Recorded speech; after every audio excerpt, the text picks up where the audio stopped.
This video introduces the Wrap tool. The Wrap tool maps text or planar surfaces onto a 3D solid body.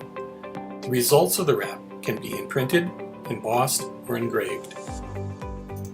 Let's demonstrate by wrapping some text and a symbol onto a ring. First, we'll select our Wrap tool and we'll select Imprint from the data entry window. Next, we'll select the text that we want to wrap, the part we want to wrap to, and I'm going to change the snap to face on so I can exactly snap onto the face, and then press the location on the face. And we can see our text is now mapped to our solid.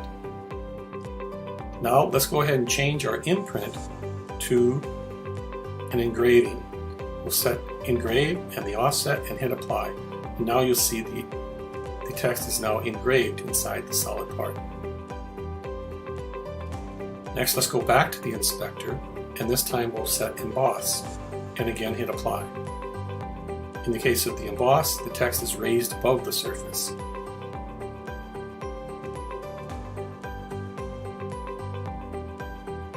Let's go ahead and demonstrate again, only this time we're going to pick a 2D planar surface as a symbol and locate it on the side of the ring.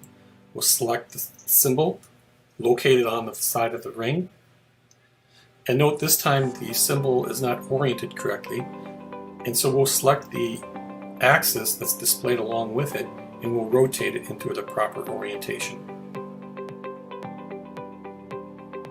In addition to rotating it, you can select the handles to move it as well.